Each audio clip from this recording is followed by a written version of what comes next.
on va essayer de faire la première dissolution d'un mesh en utilisant les shaders. Alors, pour ça, bon, bah, on va se mettre sur 3.2 alpha, mais ce que je vais indiquer, c'est faisable sur beaucoup de versions, y compris des versions très inférieures.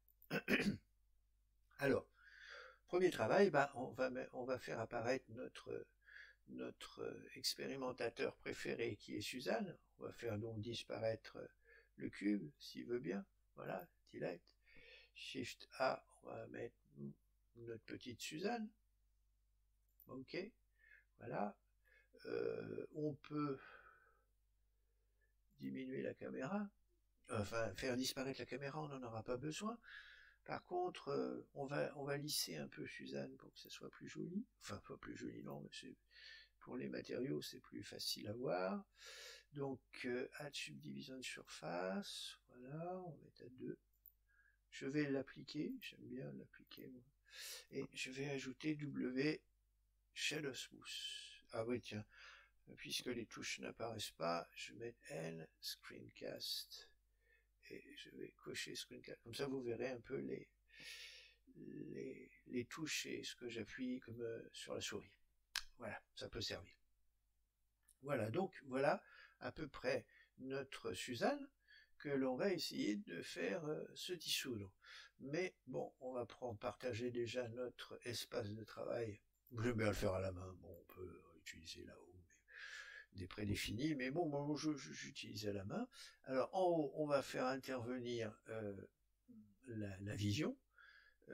On va séparer en deux parties, parce que ici, si je regarde un peu en mode, vous voyez, l'éclairage n'est pas très bon. Donc déjà aussi, je vais me mettre aussi en mode cycles. Je me suis mis en mode cycles parce que c'est un petit peu plus pédagogique. Vous verrez pourquoi, pour plein de choses. Alors,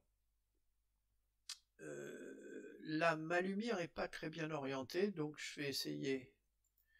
Là, je me mets sur la visualisation du repère et je vais cocher Light. Et je vais chercher ma lumière où elle est. Voilà, elle est là. Donc, je vais l'avancer un peu, la mettre un peu devant pour qu'on voit un peu plus le visage de Suzanne. Voilà, là, ça me va bien. Je peux la laisser là. Bon, je reviens donc ici à ma vue solide. Là, je vais séparer simplement en deux verticales, une en vue solide et l'autre en vue render. Donc là, je vais me mettre en vue solide. Et là, en vue, dois être en vue render, théoriquement. Ah non, je suis pas en vue render. Voilà, render. Voilà. Et en bas, je vais mettre le shader éditeur. Le shader éditeur. Voilà. Alors c'est là que je vais faire mes nœuds et tout le bazar. D'accord? Bon, alors, déjà, première chose, on va mettre un matériel, hein, je vous rappelle, un espèce de matériel un peu métallique, sombre. Pour ça, suffit de cliquer sur Suzanne, et puis d'aller dans matériaux ici, et de faire New.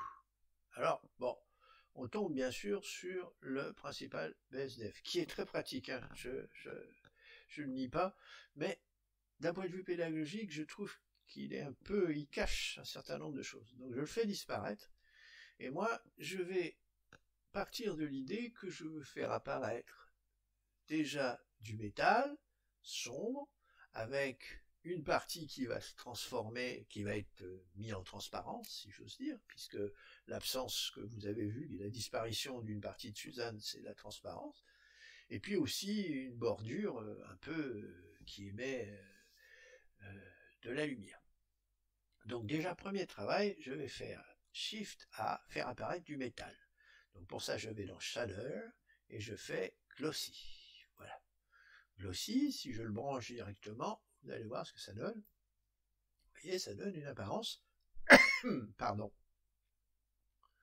de métal. Alors, ça c'est bien, mais je vais mélanger ça parce que je voudrais avoir un bord avec l'émission. Je ne sais pas si vous vous souvenez, c'était un petit peu vert sur le bord. Donc il va falloir que je travaille ça. Et puis aussi, vous allez voir que le but, c'est de faire disparaître une partie de Suzanne. Donc c'est faire de la transparence. Alors comment faire ça? Ben déjà, on va faire apparaître un shader transparent. Et puis on va essayer de voir au fur et à mesure, shader transparent, décidément. Et puis, je vais les mélanger. Voilà. Shift A, shader, mix shader. Mix shader, il est où? Je le vois pas. Mix shader, voilà. Bon. Il se trouve que le mix shader, si je joue avec, vous voyez, il travaille sur la totalité de ma Suzanne, du visage de Suzanne. Alors moi, ce que je voudrais, c'est qu'il travaille selon la géométrie de ma Suzanne, à moitié par exemple, ou que ça se déplace. Alors pour ça, vous allez voir, il y a un moyen relativement simple.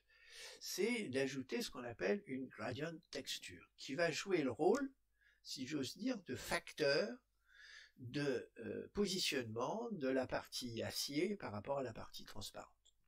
Alors, comment va-t-on faire ça? On va tout simplement faire Shift à Ajout Texture, Gradient Texture. Voilà. Cette gradient texture, elle est linéaire.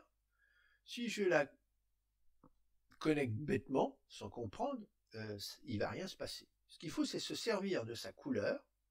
Hein. Sa couleur, c'est un dégradé entre une zone sombre et une zone foncée. Et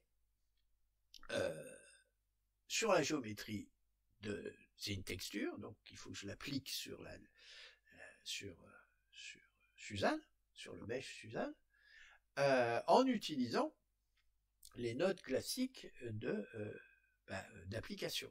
Alors pour ça, vous avez quelque chose que vous devez connaître, c'est dans les préférences, je vous conseille d'ajouter quelque chose qui s'appelle Node Wrangler. Node, vous voyez, Node Wrangler, moi il est coché, ben vous le cochez de telle manière à ce qu'il soit actif, et il va vous permettre, cet add-on, de mettre tout de suite, de chaîner derrière une texture tout ce qu'il faut pour l'appliquer à un objet. Alors pour ça, vous appuyez sur la suite de touches CTRL-T en cliquant sur l'objet et vous avez, si j'ose dire, l'input, c'est-à-dire le type d'UV mapping qui va être utilisé, c'est-à-dire de projection sur l'objet, hein, en gros on va pas ça. Moi je vais choisir objet ici, hein, c'est-à-dire que ça c'est automatique, c'est fait par Blender. Blender choisit une répartition de l'image sur l'objet, la géométrie que j'ai choisie, d'accord? Donc je la mets en vecteur. Mapping, c'est les déplacements de la texture par rapport à cet objet, en translation, en rotation et en échelle, d'accord? Et ça, je vais le mettre tout simplement comme facteur de mixage entre mes deux shaders, c'est-à-dire mes deux matériaux, c'est-à-dire la partie métallique et la partie transparente. Alors je prends la couleur, tic, et je mets comme facteur. Alors, bon, ça peut ne pas paraître évident, mais si je déplace les X, vous allez vous apercevoir qu'il y a une partie, vous voyez ici, qui devient, si je me mets, c'est transparent. Alors c'est pas très visible parce que le fond est noir, mais je vais arranger ça. Je vais faire Shift S Cursor to World Origin. Je vais mettre Shift A et Shift A Mesh Plane. Je vais rajouter un plane derrière. Hein. Je vais faire Rotate X 90. Hop. Et je vais le mettre derrière. Vous voyez, hein, dans la vue 3D, vous le voyez. La vue solide, vous le voyez très bien. Voilà. Je vais faire un scale. Hop. Voilà, ça va faire un peu plus de blanc. Et regardez, maintenant, dans la vue de rendu, si je... Bon, je n'ai pas besoin de sélectionner l'objet. Voilà. Si oui, mais c'est mieux, parce que si je fais ça, au moins, voilà, j'ai accès ici. J'ai cliqué sur ça pour fixer l'affichage des nodes, là. Hein, comme ça, je peux désactiver la sélection et maintenir l'affichage sur les nodes. Voilà. Donc, vous voyez que ici, si je déplace, hein, j'ai la transparence qui joue sur la moitié grâce à un gradient de texture. D'accord? C'est assez intéressant. Mais nous, ce qu'on voudrait, c'est qu'à la limite, ici, il y ait un petit bord qui soit un petit peu en émission, avec quelque chose d'un petit peu science-fiction, quoi. Alors, pour ça, on va limiter la zone entre la zone de transition, entre la transparence et l'aspect métallique. Ça se fait à l'aide d'un converteur, Shift A, qui est qu'on appelle un color ramp. Alors un color ramp, vous allez voir, c'est assez simple à manipuler. On va l'approcher ici. Elle a deux curseurs, une sur la partie sombre, c'est-à-dire sur le noir, parce qu'en gros, le gradient ici travaille entre le noir et le blanc. Et donc, on va jouer ici justement sur la limite entre les deux. Et regardez, si je fais approcher ça et ça, vous allez voir que la limite entre le noir et le blanc change. Elle devient moins floue et beaucoup plus. Vous voyez, c'est beaucoup plus. Bon là, je vais peut-être un peu été plus par là. Je vais revenir. Hop et hop. Vous voyez, la limite est quasiment franche, alors que si je mets par là, elle est floue. Donc, je vais rapprocher pour avoir une limite le mieux possible. On réglera après. Et après, bien sûr, tout ça, ça se déplace comme on veut selon l'axe ici, X1. Oui, là, je touche sur Y, c'est pas très bien.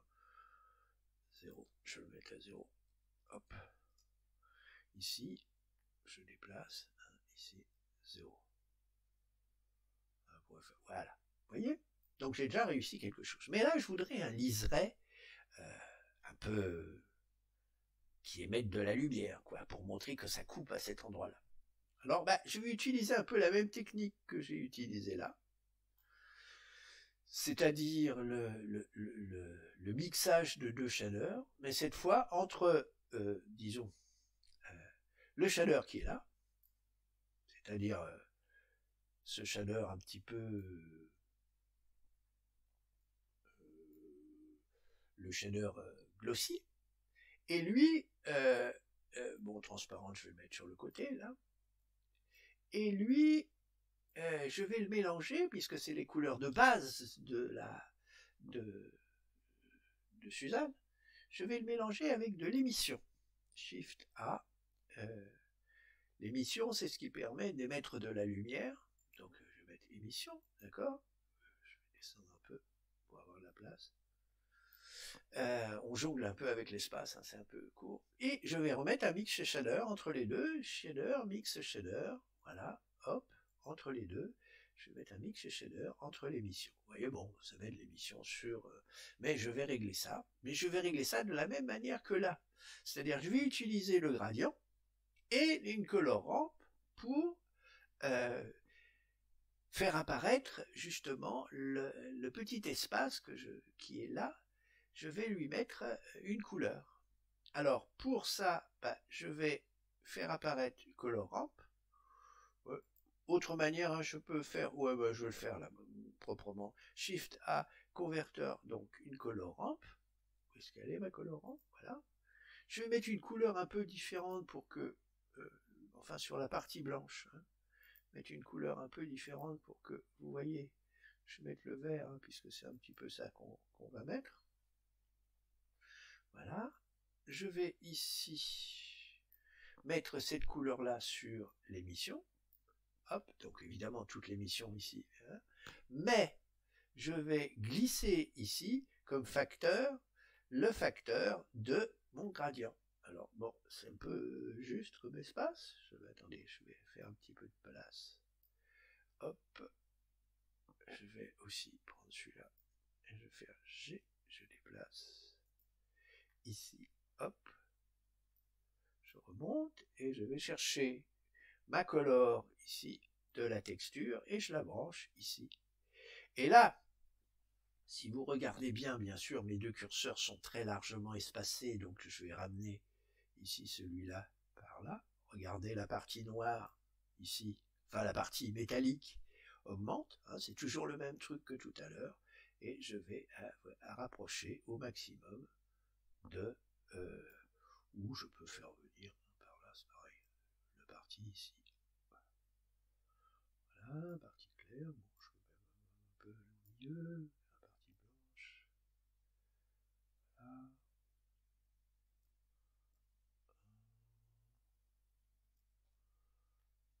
Voilà. Hop. Je peux jouer comme je veux.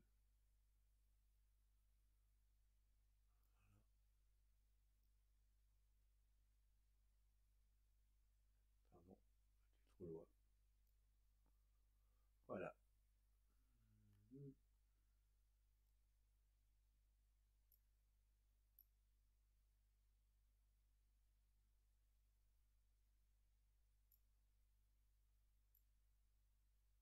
Voilà, à peu près. Hein.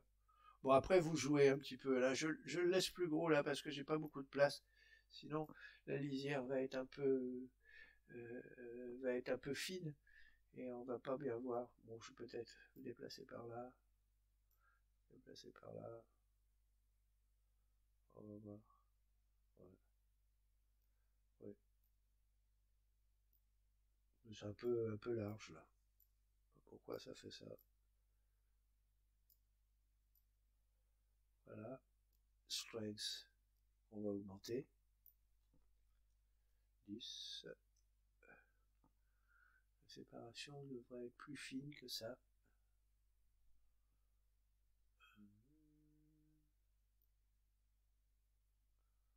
Par là un petit peu. On va régler par là. Voilà, je vais affiner, vous voyez, ma transparence, ma lisière ici. En ramenant par là. Là, c'est mieux. Vous voyez? Et là, quand je déplace, vous voyez, ma lisière se déplace. Alors vous me direz, bon, c'est un trait, hein, c'est pas très joli, parce que j'aimerais bien que ça soit un petit peu irrégulier. Bah, c'est relativement simple. Il suffit ici de créer un bruit. Alors pour ça, on va ajouter une texture, Shift A, Noise Texture, hein, qui est une texture de bruit, c'est-à-dire en gros, ce sont des taches de couleurs qui sont différentes, qui sont créées d'une manière procédurale. Enfin, vous connaissez parce que théoriquement, vous avez vu un petit peu de travaux sur les noise textures. Il y a un petit tuto que j'ai fait sur là-dessus. Et puis, ben, je vais mélanger ça avec ça. Alors, vous me direz, je mélange des couleurs avec les coordonnées, c'est un peu bizarre. Ben non, parce qu'en réalité, les coordonnées, c'est RGB. RGB, c'est rouge, green, blue, et c'est un système de trois nombres. Et donc, ça se mélange très bien. Et donc, les coordonnées aussi de l'objet peuvent être considérées comme éventuellement des couleurs. Alors, pour mélanger ces deux-là, bah, je vais utiliser tout simplement un mix RGB, c'est-à-dire un mix de couleurs. Donc, color mix RGB, voilà, le voilà. Et je vais mettre au sommet la couleur de mon noise, de mon bruit, et ici, bah, je vais mettre la couleur de mon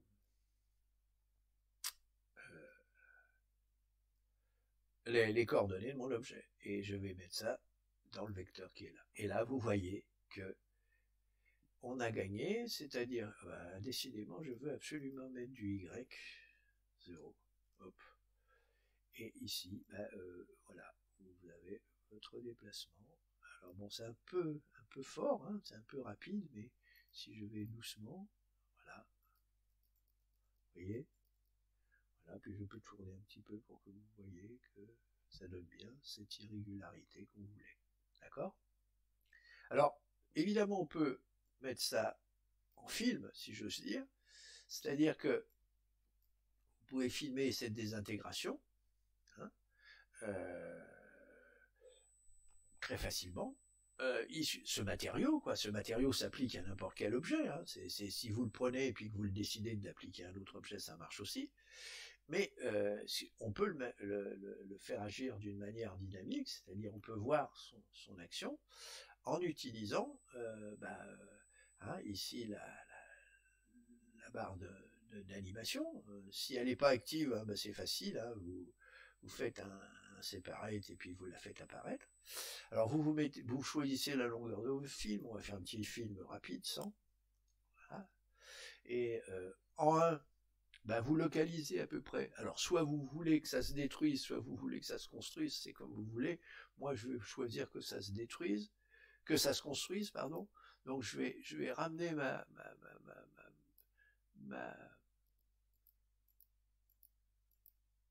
couleur au minimum, c'est-à-dire en 0,9. Et là, vous voyez, c'est très simple avec Blender. On clique gauche et on fait Insert Keyframe. D'accord? Et puis ensuite, vous allez ici en 100. Et puis, vous avancez dans le... pardon. Vous allez dans les négatifs et... oui, si je fais n'importe quoi, ça marche pas. Pourquoi ça marche pas? Ah oui, il était trop loin. Voilà. Faut que j'aille tout doucement. Dans l'autre sens. Voilà. Et là, vous faites Insert Keyframe. Voilà. Et donc, quand vous allez revenir au début, vous allez voir ce qui se passe. Voilà. Vous avez votre Suzanne qui se construit comme ça. Avec. Alors, si vous arrêtez au milieu, bon, là, ici, hein, il y a du travail. En plus, j'enregistre. Donc, il y a tout le denoising derrière. Et voilà, vous avez votre effet spécial, si j'ose dire, qui est créé.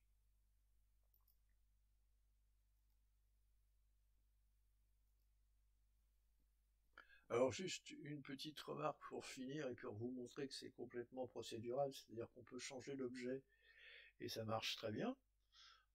Par exemple, je prends Suzanne, je la fais disparaître, je fais Shift S, cursor to word origin, Shift A, je mets, je sais pas moi, par exemple input. Alors par contre, il faut non. Shift A ici, mesh, cube, ce que vous voulez.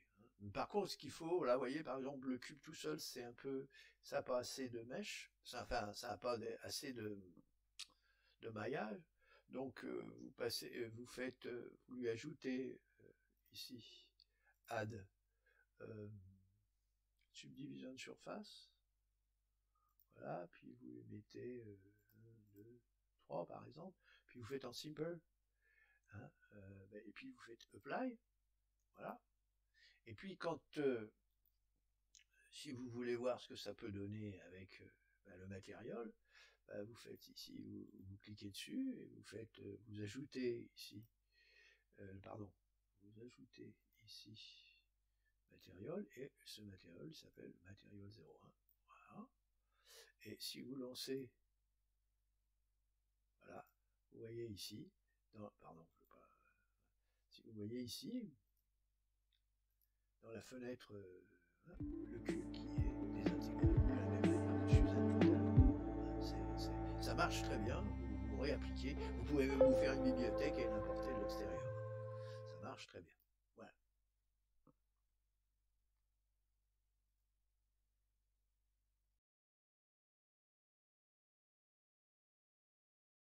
On va essayer donc de voir maintenant l'autre dissolution avec cette fois des geometric nodes de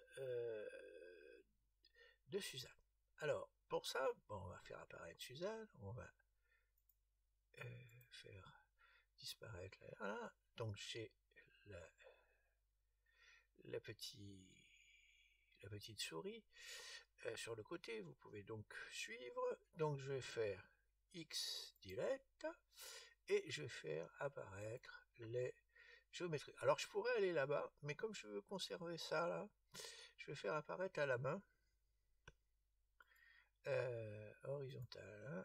Hop là, voilà. Donc là, je vais garder ma vision 3D que je vais laisser en dessous, par exemple. Voilà.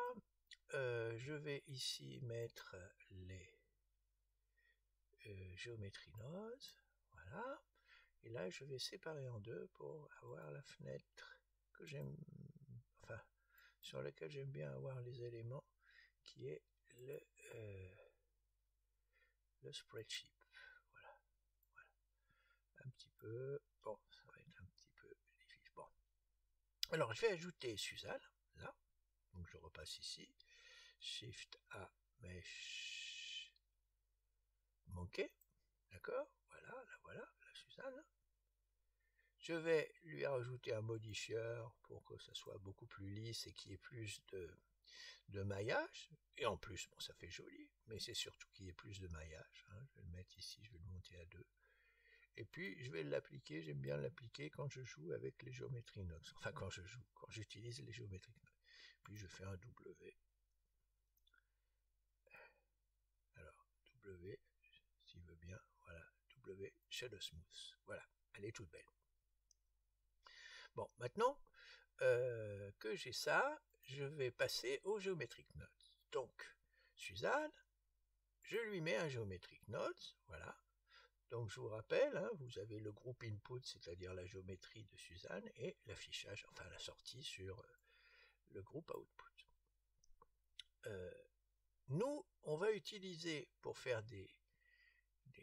pour faire disparaître Suzanne, alors on va la faire disparaître un peu brutalement, mais enfin c'est pas grave, vous allez voir qu'on va arranger les choses. On va utiliser un Geometric Node qui s'appelle Delete Geometry. Alors il a un effet brutal, boum, il fait tout delete, il fait tout disparaître d'un coup. Alors on va voir que en réalité on peut s'arranger pour faire disparaître, selon ce que l'on veut ici, une certaine sélection. Alors pour vous montrer comment ça fonctionne, c'est des valeurs numériques qui vont rentrer ici. Shift A, je vais faire input value, par exemple, une valeur numérique que je vais rentrer à la main. Bon, et je vais mettre 0. Boum. Alors vous voyez que quand la valeur est à 0, Suzanne apparaît. C'est-à-dire que rien n'est sélectionné pour être détruit. Voilà, je vais le dire en français. Par contre, dès que je mets quelque chose qui est différent de 0, boum, évidemment, ça disparaît. Alors, maintenant que vous avez compris cette idée, eh ben, on va utiliser une texture. Parce que dans les Geometric Nodes, on peut aller chercher des textures, et en particulier une texture procédurale qu'on appelle la noise texture, qui a un FAC. Et ce FAC, si on regarde un petit peu ce qu'il sort comme valeur, ben, on va voir que si je fais donc CTRL-SHIFT dessus, donc ça me fait un viewer, hein, et je clique, hein, et si je mets à géométrie, vous voyez que j'ai des valeurs qui sortent ici du FAC, d'accord? Alors, ces valeurs, bon, elles sont toutes égales enfin, supérieures à 0, donc, obligatoirement, ça ne va rien changer si je mets ça. Mais par contre, si je change un petit peu ça, et que je dis, ben, je vais ajouter, oh pardon, j'ai collapsé le machin, voilà, si j'ajoute, alors ça peut vous choquer parce que je joue sur les couleurs et je travaille sur les coordonnées, mais ce qu'il faut vous rappeler, c'est que les couleurs c'est RGB, c'est-à-dire c'est 3 valeurs numériques en triplet. Donc on peut les considérer comme des coordonnées. Donc là, je vais chercher un converteur qui s'appelle colorAmp, qui doit être dans les colors. Voilà, colorAmp, voilà. Et le colorAmp, il a la faculté, je vais vous montrer sur le viewer, si je mets le FAC ici, et si je fais CTRL-SHIFT ici sur la géométrie, vous voyez, voilà les valeurs qui sortent ici, hein, c'est-à-dire en gros j'ai rien fait. Mais regardez, si je joue sur ce petit curseur là, regardez les valeurs, et il y en a certaines qui vont être mises à 0. Ah, ça m'intéresse beaucoup, parce que ça veut dire que je modifie mes valeurs simplement en agissant sur ce curseur là. Alors regardez, ce que je vais faire, je vais, bon, supprimer mon viewer, bien sûr, mais je vais brancher la couleur sur la sélection. Et là, en jouant là-dessus, regardez bien la fenêtre en bas, ce qui va se passer. Ma Suzanne apparaît, enfin du moins, vous voyez, elle est trouée en certains morceaux. Alors vous me direz, c'est pas très joli, mais on va arranger ça avec des modifieurs.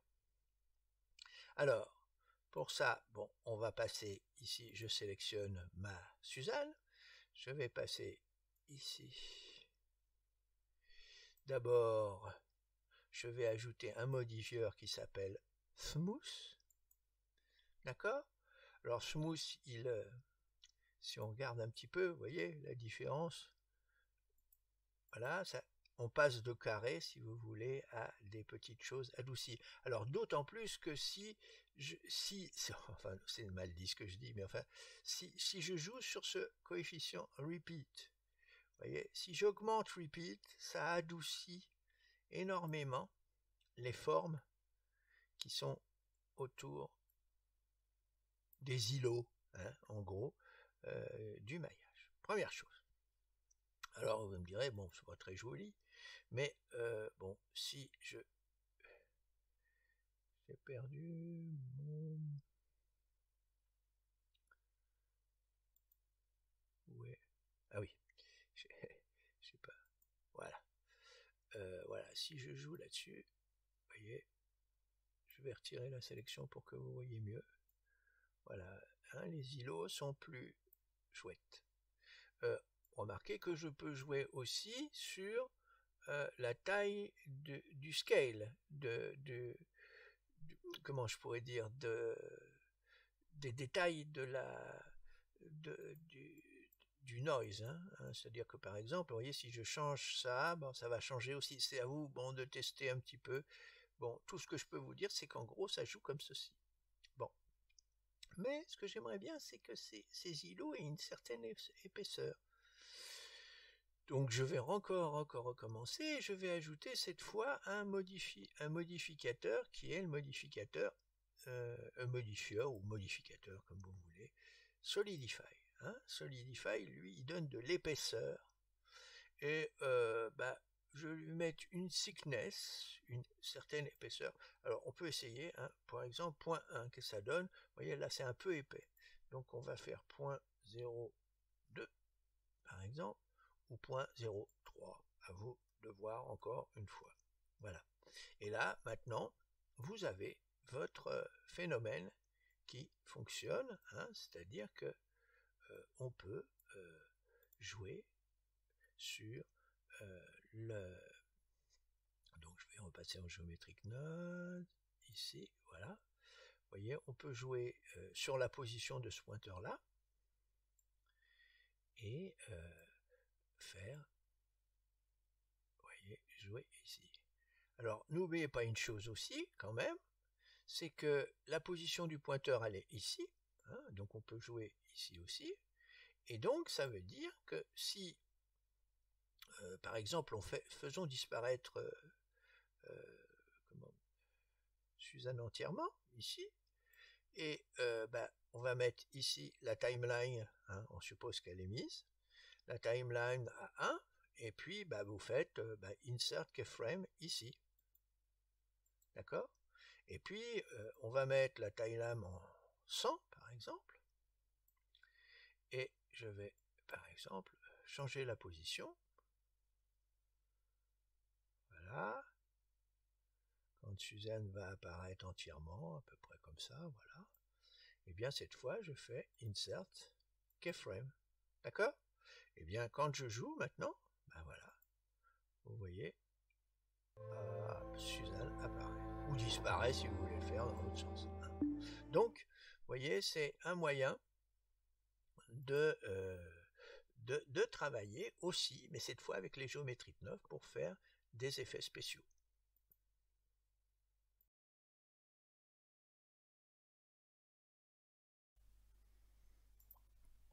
Bon, alors, pour la dissolution en bulle, l'ébullition, quoi, on va refaire un petit peu les mêmes choses, au début, du moins. Voilà, caméra, voilà. On va faire disparaître le cube. On est toujours en version 3.2. Shift A, on va mettre Suzanne. Mesh manqué. Cette fois, on ne va pas lui mettre un subdivision de surface, on va la garder comme ça. On verra par la fin, de toute façon.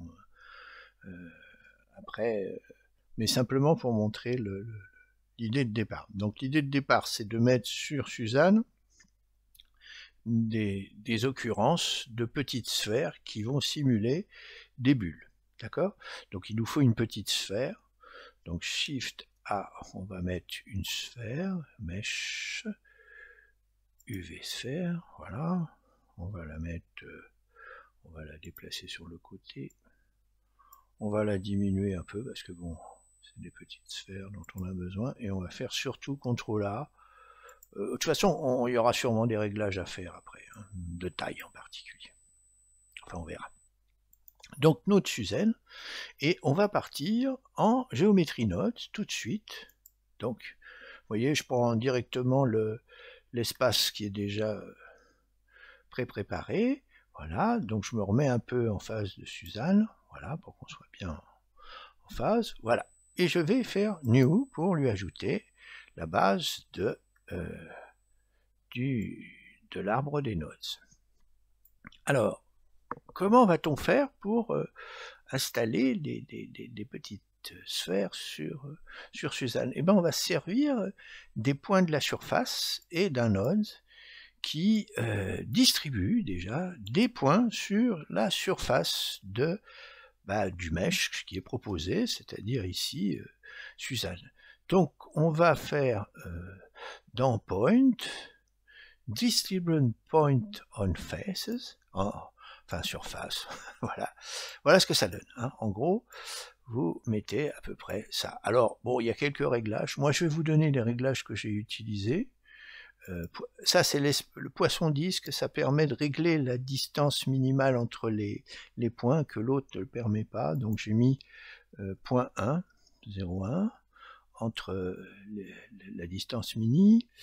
La distance max, j'ai mis 400. Pas très important. Voilà. Et la densité, je l'ai laissé comme ça. Donc voilà. La densité, à peu près, de mes points. Alors ce sont des points pour l'instant. Hein. Alors, n'oubliez pas que ce genre de choses, c'est des points sur lesquels on va instancer, on va mettre, si j'ose dire, un vrai mesh. Et ce vrai mesh, ça va être la sphère qui est ici. D'accord? Donc, on va la ramener. Alors, évidemment, si je clique dessus, ça, mais alors on peut ruser. On peut ici employer ce petit pin, petite punaise, pour justement éviter ça.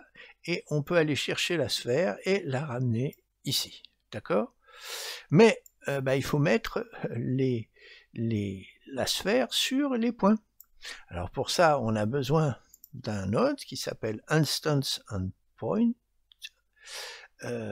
qui est donc instance, voilà, instance on point, voilà, et on va mettre les instances évidemment, de notre géométrie, de notre sphère. Boum. Alors évidemment, c'est un peu gros, donc il va falloir jouer sur le scale, ici, hein, mais on peut jouer aussi sur ce scale-là, d'accord? C'est-à-dire, on peut jouer sur ces trois-là en même temps. Par exemple, vous voyez, si je mets point 2, par exemple, eh bien, j'ai diminué les points d'un seul coup. Mais on pouvait travailler aussi sur la sphère. Ça va plus vite quand on est dans les géométriques nodes de travailler là-dessus. Alors justement, faire apparaître et disparaître les points, enfin les sphères, quoi, ça va être le rôle d'un travail que l'on va faire avec quelque chose qui va être un petit peu mathématique, c'est-à-dire que on va essayer de trouver un curseur qui nous permet, en balayant, en le déplaçant, de faire disparaître ou apparaître, au contraire, les bulles, hein, comme on la voit sur la simulation. C'est-à-dire que il nous faut, bon, je vais mettre la sphère de côté, plus loin, pour pas qu'elle me gêne. Il nous faut un ensemble de contrôleurs, hein, alors on va mettre ça, on va le créer d'une manière un peu spéciale. Alors c'est pas moi qui l'ai créé, hein, c'est Catalin Pascalou, je prononce à l'espagnol, mais c'est l'auteur, hein, de ce tuto, en anglais bien sûr, et comme il est très rapide et allez, on va le dire, il se vexera pas, je crois, si un jour il regarde ça et qu'il comprend le français. Il n'est pas très doué en maths, on va essayer de donner quelques explications un peu plus détaillées. Alors, l'idée, c'est déjà de mettre Suzanne en cage, si j'ose dire, c'est-à-dire Shift A, on va lui mettre un petit cube par-dessus, voilà. Et c'est ce déplacement d'un petit cube, alors pas seul, hein, on va lui ajouter des choses, qui va permettre de faire cette espèce d'atténuateur, c'est-à-dire que quand on va le déplacer, vous voyez, ça va atténuer les bulles. Enfin, je veux dire, ça va les faire apparaître, diminuer et disparaître, ou au contraire augmenter et apparaître. Alors pour ça, on a besoin de repérer les deux faces de cet empty, hein. Alors c'est assez facile à faire. On va faire deux autres empty qu'on va appeler, je sais pas moi, on va leur donner un autre. Alors ces sont empty, on va pas prendre la même forme, on va les appeler plain axe, voilà.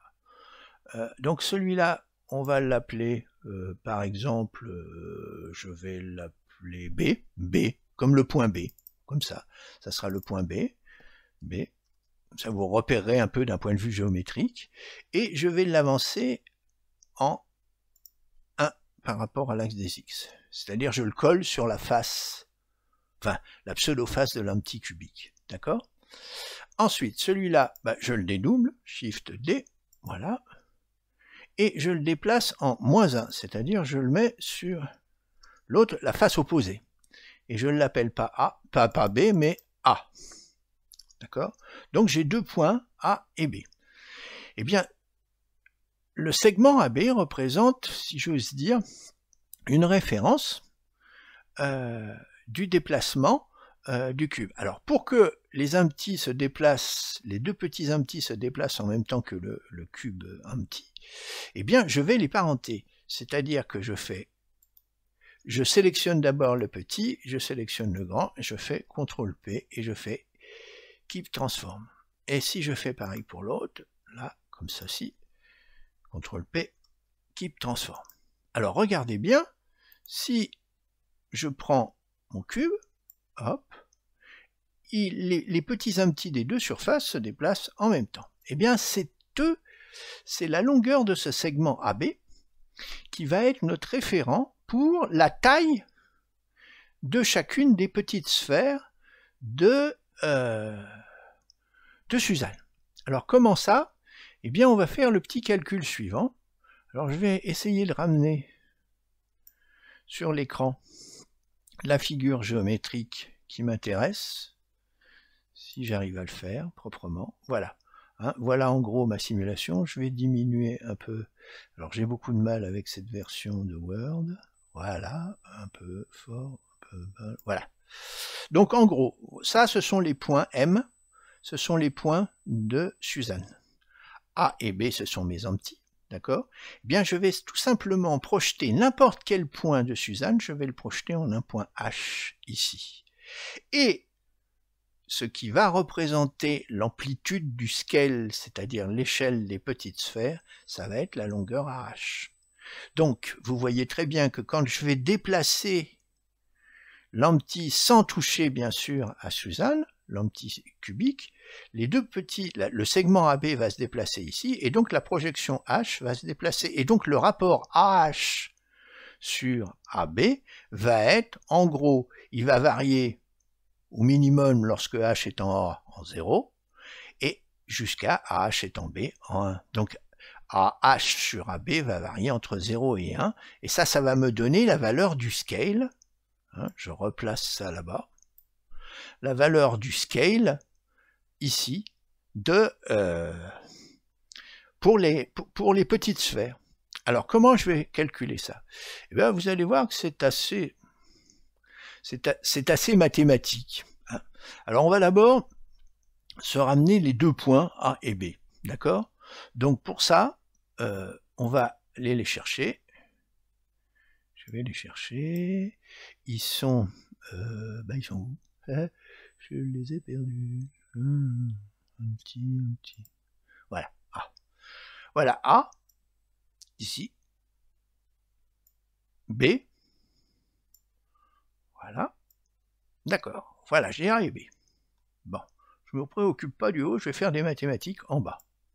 Alors, j'ai donc AB. Maintenant, il me faut les points de Suzanne. Alors, les points de Suzanne, c'est assez facile. Il y a dans les nodes quelque chose qui est facile, c'est la position, input, position, voilà, position, c'est la position des points de Suzanne, donc des petites sphères. Donc ça c'est ce qui va jouer le rôle de mon point M. Donc, pour ne pas me perdre, je vais vous aider un petit peu. Bon, il y a marqué A et B hein, ici, mais bon, c'est pas mal aussi d'avoir sur les en-têtes des nodes les noms.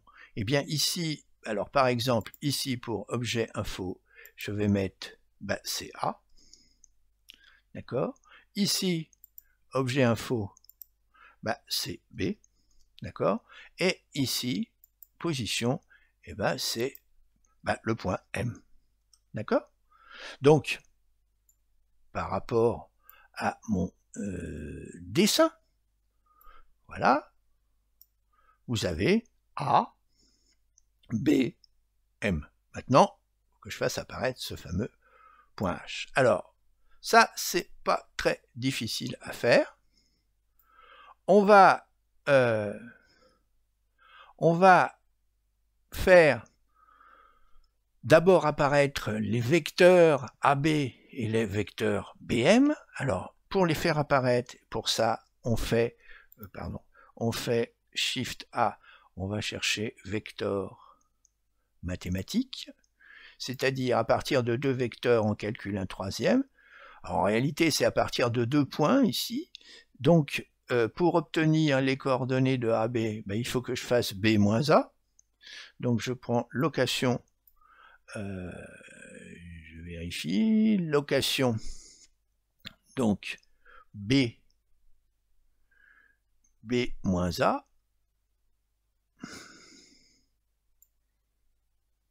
B moins, pas géométrie, oh là là, qu'est-ce que je fais, location, B moins A, et ça doit me donner ici A, B. D'accord? Alors, même chose ici, je voudrais le vecteur BM. Donc, BM, ça va être... je vais prendre... je vais aller le chercher. Shift A, vecteur. Vecteur mat. Moi, j'ai fait add, c'est subtract. Hein. C'est subtract. J'ai perdu subtract. Voilà. Subtract, hein, c'est B-1. Là, je vais faire donc subtract aussi. J'ai du mal. C'est écrit tellement petit, j'ai du mal à voir. Où est-ce qu'il est subtract?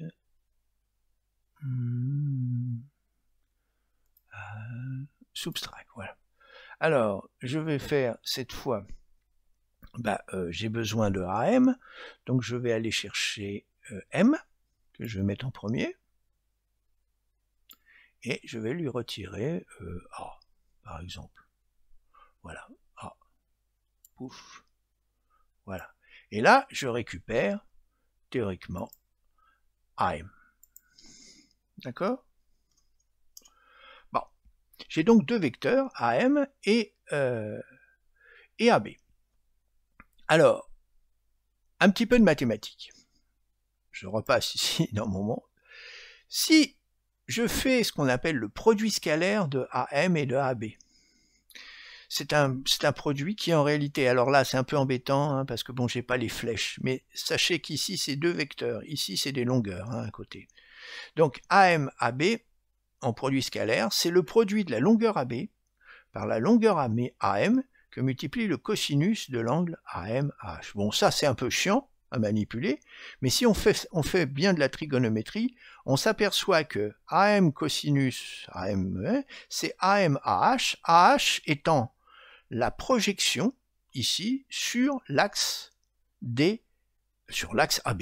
Hein, c'est-à-dire que le produit scalaire de AMAB, c'est en réalité le produit de la projection AH par AB. Alors ça nous intéresse parce que nous, ce qu'on veut, c'est obtenir le rapport AH sur AB. Et vous allez voir que c'est facile de l'obtenir après. Alors, donc, si je reviens ici à ce que je vais donc faire, bon, je vais quand même marquer ici AM, voilà, et je vais faire le produit scalaire. Alors, le produit scalaire en anglais, le produit scalaire, c'est, de mes souvenirs, c'est le dot produit ou un truc comme ça. Voilà. Donc, on va faire ce fameux dot produit. C'est-à-dire, on va aller chercher encore, cette fois, le vecteur Shift A. Alors, vecteur math, cette fois, et on va faire dot produit. Alors, si je le trouve facilement, où est-ce qu'il est, multiply dot product. Voilà, ça c'est ce qu'on appelle le produit scalaire. Donc, je vais faire AM scalaire AB. Donc là, dedans, en réalité, ce que j'ai, c'est AH que multiplie AB. Alors moi, ce que je veux, c'est AH sur AB.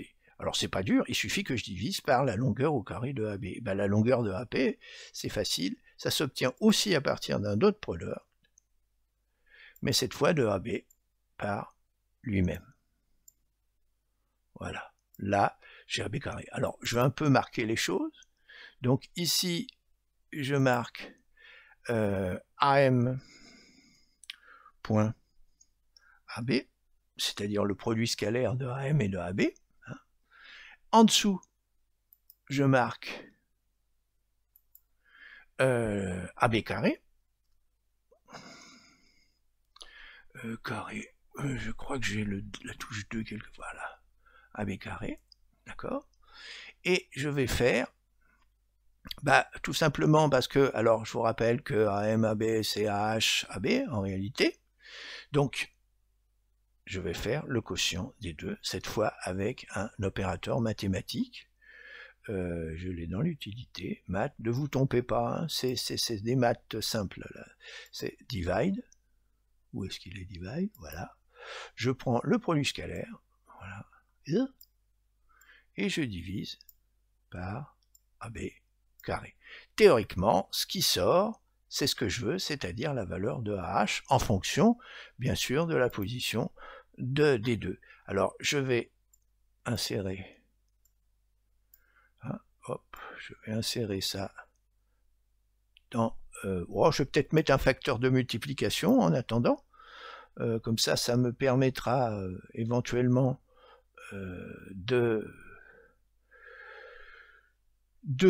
et puis aussi, alors, le borné, ça serait bien aussi, parce que bon, faut pas que ça sorte de 0 et de 1. Et j'ignore les calculs, comment se font les calculs, ça peut donner des trucs un peu bizarres si je vais un peu loin, en plus en déplaçant le cube. Donc je vais utiliser ce qu'on appelle une borne sup et une borne inf pour le résultat. C'est-à-dire que toute valeur qui ne sera pas dans cet intervalle-là sortira comme la borne inférieure ou comme la borne supérieure. Alors pour ça, c'est un utilitaire qui s'appelle clamp.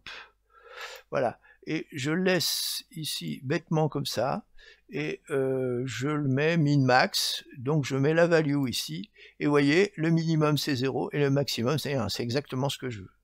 Et là, bon bah je vais envoyer ça sur le scale. Ouais, je ne l'ai pas envoyé sur le scale. hop, là, sur le scale. Voilà. Alors, vous voyez déjà apparaître les choses. Je vais déplacer mon petit, voilà, vous voyez, hop, hop, voilà, voilà, hein, ça disparaît, ça apparaît. Alors vous allez me dire, les sphères sont un peu grosses. Bon, bah on va les diminuer, hein. On peut jouer là-dessus. Je vais aller chercher ma sphère, ici, je ne sais pas où elle est, voilà. On peut faire, hein, hop, il y a peut-être un autre moyen. Non, bah non. A priori, je vais le faire ici, scale. N'oubliez pas de faire un CTRL A, scale, et voilà. Et vous avez diminué un peu la taille des sphères, hein. Vous ajustez selon ce que vous avez envie de faire. Alors, ne vous trompez pas, hein, vous sélectionnez l'AMTI, le contrôleur ici qui est là, pas les petits, hein, le grand. Donc vous pouvez lui donner un nom, hein, vous pouvez l'appeler, je sais pas, contrôleur. Voilà. Et là, vous avez a priori la main pour justement voilà, faire apparaître ou disparaître les bulles sur... Bon, alors après, hein, tout est une question de décoration. Il suffit de rajouter du matériel sur les sphères, et ainsi de suite.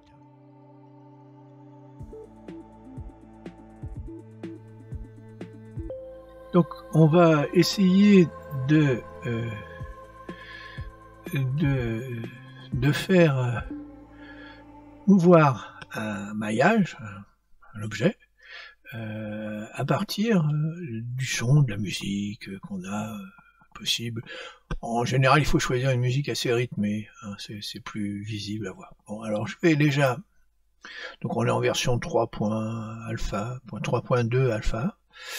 Voilà, je vais éteindre la lumière, si j'ose dire, et la caméra qui ne m'intéresse pas pour l'instant. Je vais garder le cube, mais il va me servir simplement de prétexte pour la suite, parce que je vais passer en Geometric Nodes. Je vais sélectionner le cube, je vais faire New, et là, je vais supprimer donc le maillage du cube pour utiliser, je grossis un petit peu, une icosphère dont la répartition sur la surface des points, enfin des vertex, est assez régulière, hein, à la différence d'une UV-sphère ou d'autres géométries. Donc je vais prendre ça, Shift A, je vais aller chercher donc mèche primitive, icosphère, voilà. Puis je vais lui mettre, on l'a montré déjà, voilà, elle est là, toc toc. Et puis je vais lui mettre subdivision 3. Alors c'est elle qui va être, si j'ose dire, le maillage qui va grossir ou diminuer en fonction de la musique, c'est-à-dire qui va servir de vue-mètre en quelque sorte de la musique. Mais en réalité, elle ne va être que le support d'autres mèches que je vais positionner dessus pour que ce soit plus spectaculaire, dirons-nous, hein. Alors, pour ça, je vais mettre des instances instances on point, pardon. Voilà, et je vais mettre tout simplement ici, hein, dans instance, des cubes. C'est le plus simple. Alors je vais faire Shift A, puis je vais aller chercher mèche primitive, cube, voilà, boum, et je vais le mettre là, ding, en instance. Alors évidemment, vous allez voir, bing, c'est un peu gros, c'est un peu gros les cubes. Alors, diminue un peu leur table, je vais faire point 2 par exemple. Bon, là ça a l'air à peu près, hein, c'est un peu mieux. Bon, de toute façon, on réglera au fur et à mesure de nos besoins. Alors, maintenant, le fait que les icônes se trouvent sur la sphère, ce qui serait bien, c'est que quand il y a un moyen de faire bouger la sphère en fonction d'un paramètre que l'on va animer. Pour ça, on va utiliser ce dont on dispose sur les géométries des objets, à savoir un set position de tous les points d'un mesh. Alors le set position, il se trouve dans géométrie, je crois, voilà, set position, voilà, je le mets là. Alors si, ici, vous voyez, vous avez offset, et si je joue sur offset, bon là je joue sur tous les points, hein, bien sûr, CTRL Z, mais je peux jouer uniquement sur l'axe des X et ainsi de suite, CTRL Z. Alors ce qui va nous intéresser, nous, c'est de faire jouer donc tous les points et donc corollaire tous les cubes d'une manière homothétique par rapport au centre. Alors pour ça, on va utiliser les normales aux surfaces. Donc Shift A, je vais aller chercher les normales aux surfaces et je vais faire glisser les cubes sur ces normales. Donc où sont ces normales? Je crois que c'est dans géométrie, non, c'est dans mesh peut-être. Non, je ne sais plus c'est. Bon, je vais aller chercher, cherche normal. Voilà, normal, poum, voilà, le voilà. Donc ça c'est le flux des normales et je peux le mettre ici. Hein, vous voyez, donc, mais le problème c'est que c'est pas mobile. Alors, il suffit de jouer sur la valeur de ce vecteur normal pour augmenter ou diminuer la classe suivant un seul paramètre. Pour ça, je vais utiliser un vecteur mathématique qui est l'opération scale.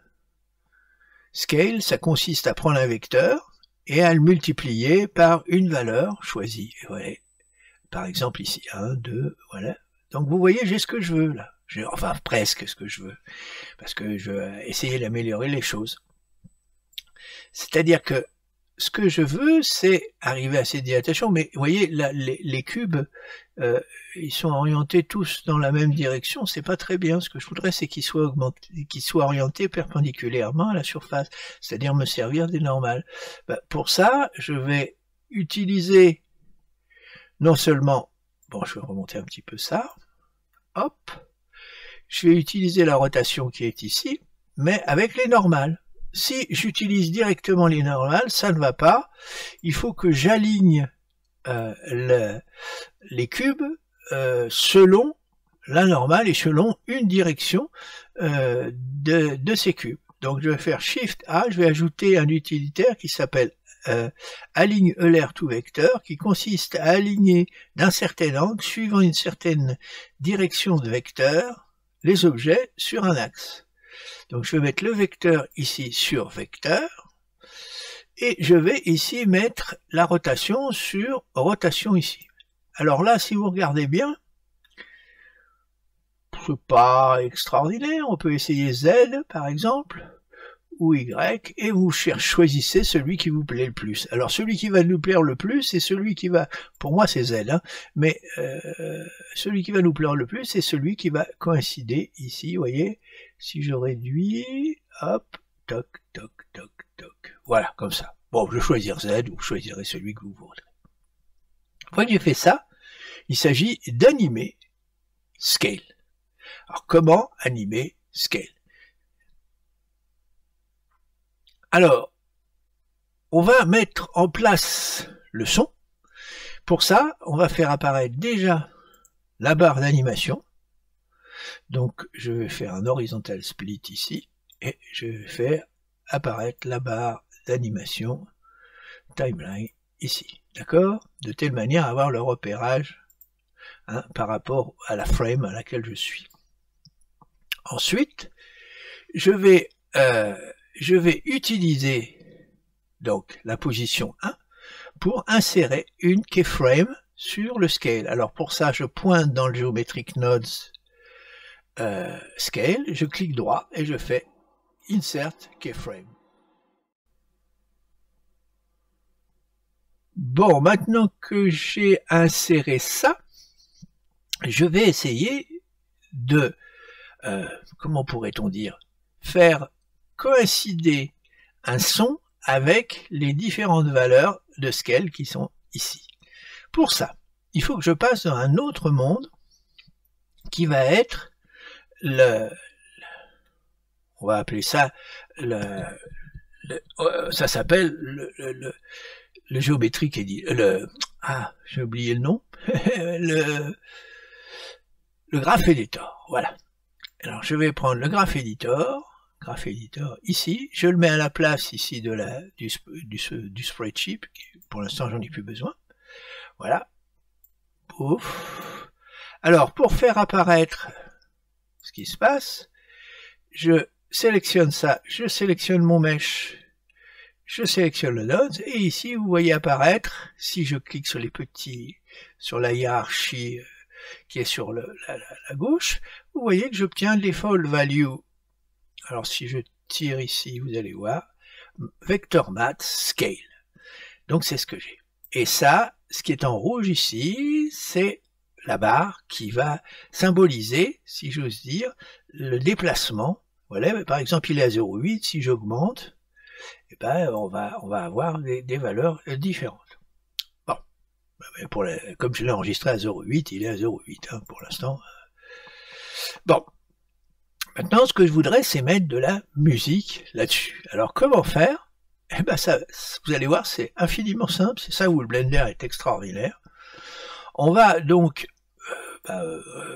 rester comme on est là, et on va ici aller dans le graph editor, et on va faire Bake Sound to F-Curve.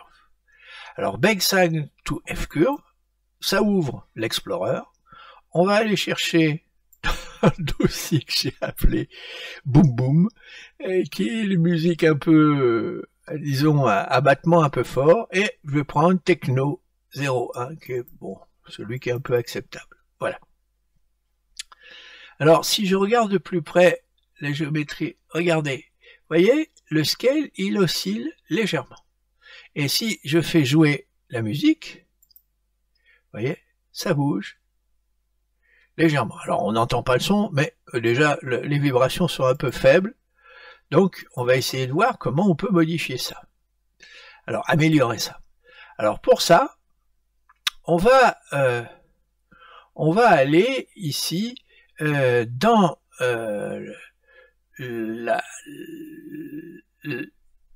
disons, la méthode qui est la mieux, c'est la méthode procédurale, ce qu'on appelle. Hein. Bon, il y a différentes manières d'agir, mais ce que je vais vous proposer, c'est la méthode procédurale, c'est celle qui est la meilleure, c'est-à-dire celle qui consiste à ajouter des modifieurs. Donc pour ça, donc on sélectionne, bon, on l'a sélectionné ici,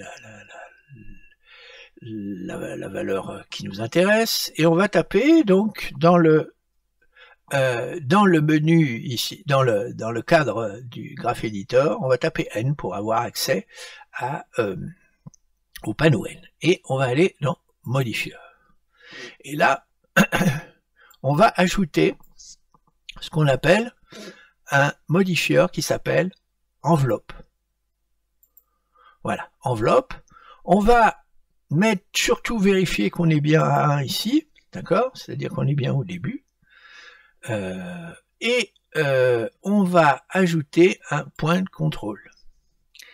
Le point de contrôle va nous servir pour élargir plus ou moins il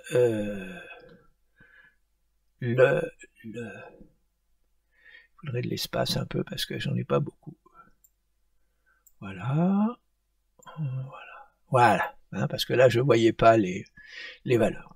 Alors, vous allez voir, si je joue sur ces paramètres-là, alors ça, c'est un peu les déplacements, vous voyez en même temps que ça joue là-dessus, et on va jouer pour essayer d'augmenter les variations de cette courbe-là, c'est-à-dire lui donner plus d'ampleur. Hein, voilà, vous voyez. Voilà, on essaye en jouant sur les paramètres. Alors, j'ai pas toujours tout compris sur... Bon, en gros, si vous voulez, je joue là-dessus, et je m'aperçois que ça marche à peu près. Voilà, je vais mettre tout au-dessus de 0. Et là, si je fais bouger, vous voyez que le battement est plus important sur la courbe.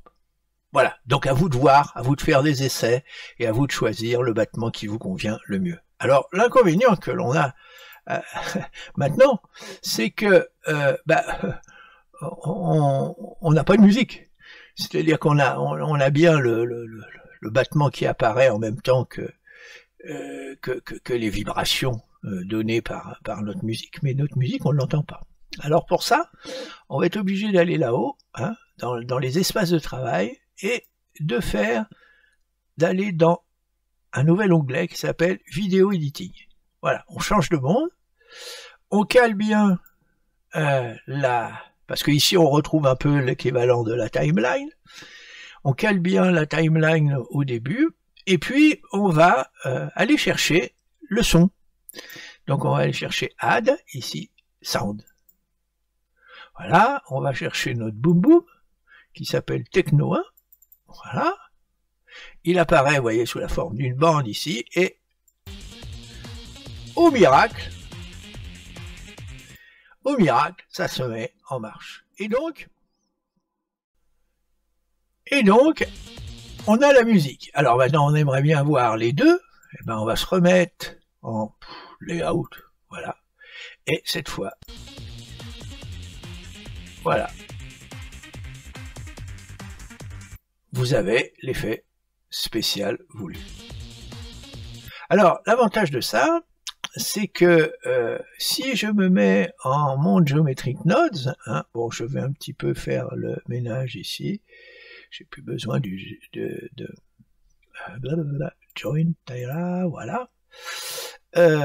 Si j'ai envie de changer de mèche, vous allez me dire, c'est pas très facile, parce qu'ici j'ai une sphère, j'ai mis des cubes dessus, c'est pas très évident. Vous allez voir que c'est pas très compliqué à faire. Je vais rentrer ici, Shift A, Mesh, où est-ce qu'elle est? Monkey, voilà, par exemple. Monkey, je voudrais qu'elle se tourne vers moi. Donc, RZ 90, voilà, merci. Puis je vais leur ajouter un petit peu des points, peut-être, hein, comme de telle manière à ce qu'elle soit un peu plus maillée. Donc, add modifier, subdivision de surface, voilà, 2. Et puis, je vais l'appliquer, apply, voilà, pour avoir un mesh. Voilà, bon, je repasse ici, et je vais essayer de transmettre mon arbre de Geometric Nodes à Suzanne. Voilà, on va voir. Alors, mon icosphère est là. Comment je peux faire venir Suzanne? Suzanne, il suffit que je la prenne, et je fais ça, d'accord? Alors, supposons bêtement que je fasse géométrie, ceci. Et regardez, vous avez Suzanne avec les petits cubes, d'accord? Et quand je fais jouer la musique, vous avez Suzanne qui bouge. Voilà. Hein? Donc c'est... Bon, elle n'est pas très belle, mais...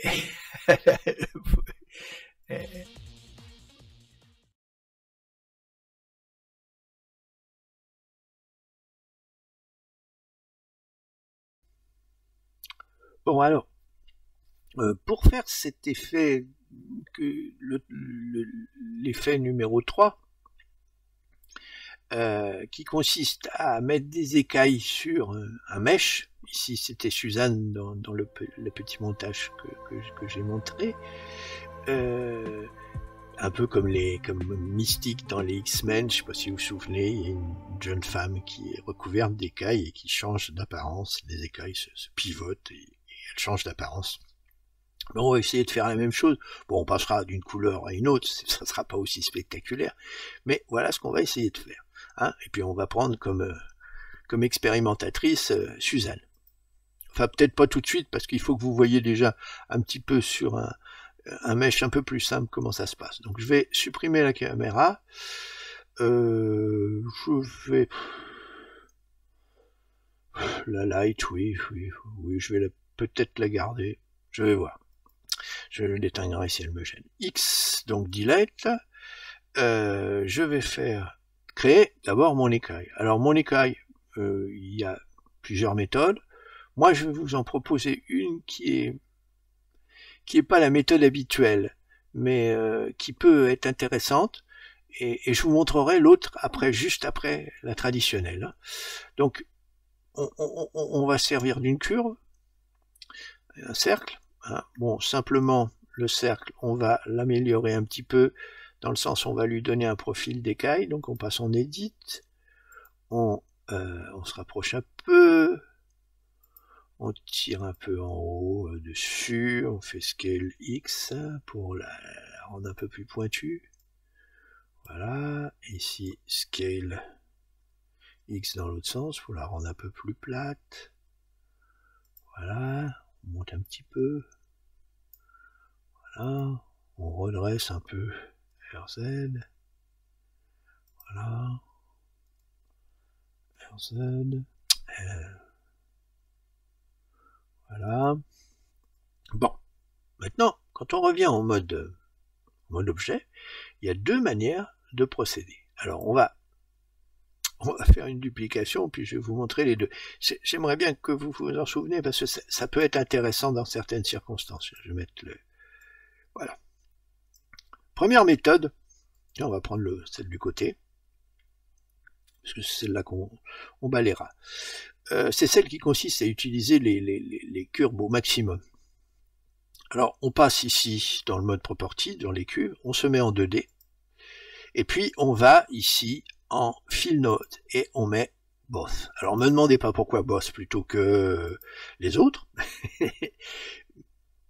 A priori, ça devrait créer une face d'un côté, une face de l'autre. Bon, j'en sais rien. Là, toujours est-il que ça marche comme ça. Alors, là, je suis toujours en mode curve, Bézier, quoi. Alors, le truc, c'est bien sûr de se mettre ici et de dire Convert to. Convert to mesh. Le problème qui peut gêner dans certains... Ça gêne pas ici, hein, mais ça peut gêner dans certains cas, c'est que si on se met en Edit Mode, regardez, le maillage est vraiment moche. Hein. C'est pas un maillage quadrillé, c'est un maillage triangulé, et il n'est pas très joli. Donc, pour moi, je préfère l'autre méthode, X, delete. Je vais vous montrer comment on peut faire différemment. Bah, il suffit de un petit peu inverser un petit peu le processus, dans le sens où je vais tout de suite convertir la courbe, sans passer par les surfaces, en mèche. Voilà. Une fois que j'ai fait ça, je passe en mode Edit.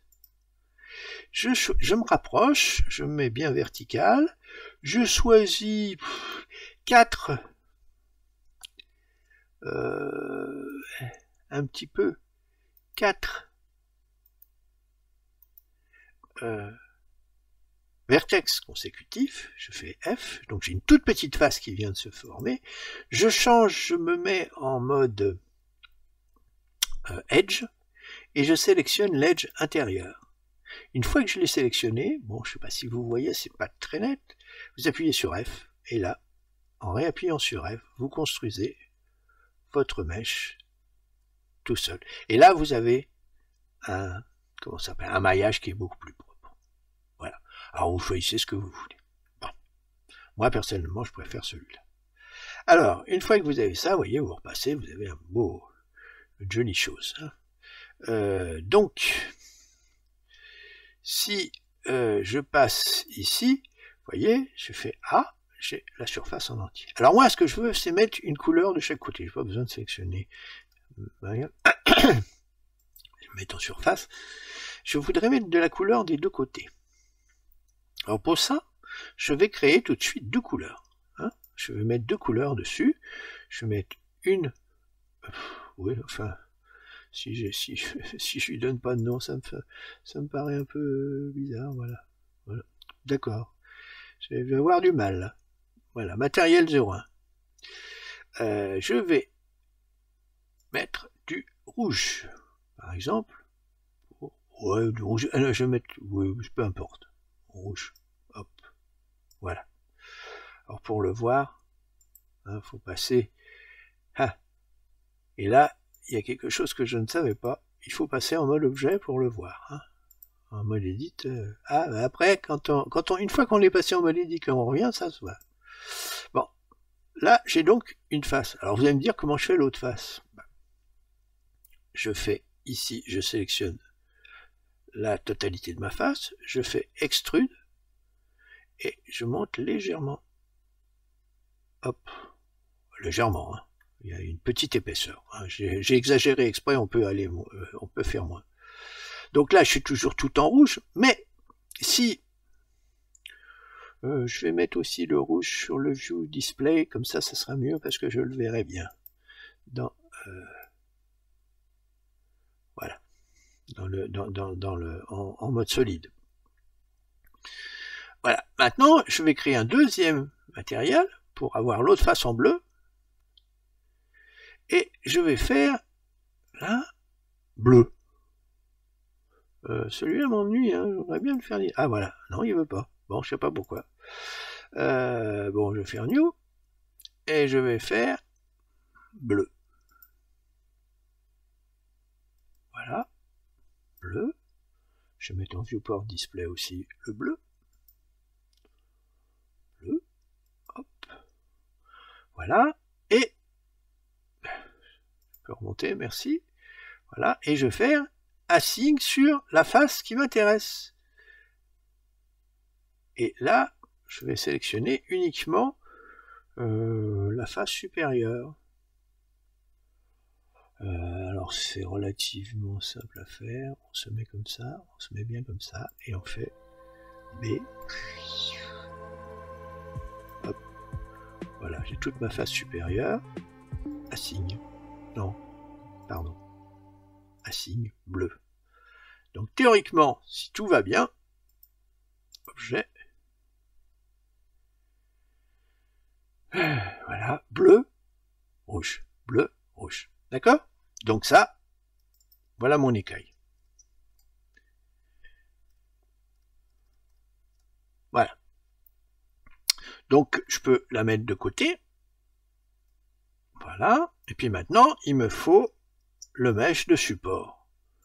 Alors, bon, je pourrais mettre tout de suite, Suzanne, mais pour vous montrer qu'en même temps, tout ce que je vais faire, c'est transportable à n'importe quel mesh, et que c'est plus facile de le voir au début sur un mesh qui est plus simple, plus régulier, eh bien je vais prendre tout simplement une icosphère, Shift A, mesh, icosphère, voilà, un peu, je vais lui rajouter un petit peu de maillage, par exemple 3.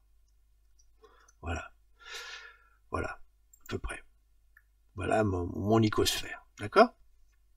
Et maintenant, il faut que j'arrive à mettre ces écailles là-dessus, enfin sur les faces, sur chacune des faces. Je passe en Geometric Nodes, parce que c'est les Geometric Nodes qui vont permettre ça. Et je vais pousser ça parce que ça me gêne un peu. Je saurai où elle est. Voilà. Et je vais créer, bien sûr, la base de mon arbre de nodes. Alors, mon arbre de nodes, je vais le composer de la manière suivante. Je vais d'abord prendre ici, je vais me servir le mot, on verra tout à l'heure quelque chose, mais bon. Voilà. Alors, je vais distribuer déjà des points sur les surfaces, les petites surfaces, les petits triangles hein, de mon icosphère, pour pouvoir y implanter après mes écailles. Pour ça, c'est un nodes qui s'appelle point distribute point on face, points on face, c'est dur à dire pour moi. Voilà, vous les avez. Alors je peux y mettre la densité que je veux. Je ne vais pas en mettre trop au début, je vais en laisser à 10. Vous verrez pourquoi après, parce que ça permet de voir un petit peu plus ce qui se passe. Voilà, alors maintenant, je voudrais aller mettre mes écailles dessus. Pour ça, il faut que... Alors, la position de ces points, ce sont des vertices, d'accord? Donc, il faut que j'aille créer des démultiplications de mon écaille sur chacun de ces points. Alors, il y a quelque chose qu'il ne faut pas oublier dans l'écaille. Je vais la ramener ici. Il y a quelque chose que je n'ai pas fait et que j'aurais dû faire d'ailleurs. C'est que ici, vous voyez que la base, l'origine de la géométrie est ici, au milieu. Et si je mets ça, eh bien, mes écailles vont se planter à l'intérieur de mon... Il faudrait qu'elles soient juste en bas, mon origine, pour que les écailles puissent s'articuler correctement. Donc, je vais grossir artificiellement ici. Je vais passer en mode Edit. Je vais sélectionner... Ah, si j'y arrive, c'est pas évident. Pardon. En mode Edge. L'Edge qui est là. Je crois que c'est celui du milieu. Voilà. Je vais faire Shift S. Cursor to Selected. Hop. Je repasse en mode objet et je vais fixer l'origine. Je vais dire Set Origin to 3D Cursor.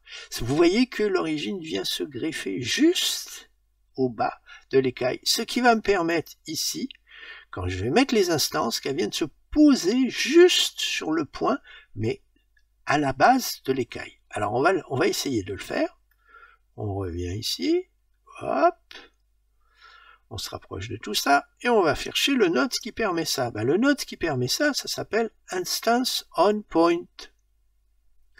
On Points, pardon. Voilà.